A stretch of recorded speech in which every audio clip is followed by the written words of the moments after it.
இந்த சம்பவம் குறித்து காவல்துறையினர் தெரிவிக்கையில், கோவை மாவட்டம் சூலூரைச் சேர்ந்த 10 வயது சிறுமியை காணவில்லை என அவருடைய பெற்றோர் கடந்த வியாழக்கிழமை காவல்துறையில் புகார் அளித்தனர்.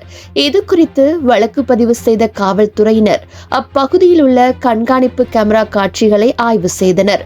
அந்த சிறுமியை 2 இளைஞர்கள் இருசக்கர வாகனத்தில் அழைத்து சென்றது தெரிய வந்தது. இதனையடுத்து இந்த வழக்கில் கார்த்தி மற்றும் மோகன்ராஜ் ஆகிய இருவரை காவல்துறையினர் கைது செய்தனர். நாகப்பட்டினம் மாவட்டத்தைச் சேர்ந்த கார்த்தி கோவையில் தங்கி கூலி வேலை செய்து வந்ததாகவும், கைது செய்யப்பட்ட இன்னொரு நபரான மோகன்ராஜ் அவருக்கு உதவியதாகவும் காவல்துறை செய்திக்குறிப்பில் தெரிவிக்கப்பட்டுள்ளது. கைது செய்யப்பட்ட கார்த்தி வலது கை மற்றும் வலது கால் முறிந்த நிலையில் சிகிச்சைக்காக கோவை அரசு மருத்துவமனையில் நள்ளிரவில் அனுமதிக்கப்பட்டார். பின்னர் சிறுமியை கடத்த அவருக்கு உதவியதாக கூறப்படும் மோகன்ராஜை காவல்துறையினர் சூலூர் குற்றவியல் நடுவர் நீதிமன்ற நீதிபதி முன்பு ஆஜர்படுத்தினர். அவரை 27ஆம் திகதி வரை நீதிமன்ற காவலில் வைக்க நீதிபதி உத்தரவிட்டுள்ளார்.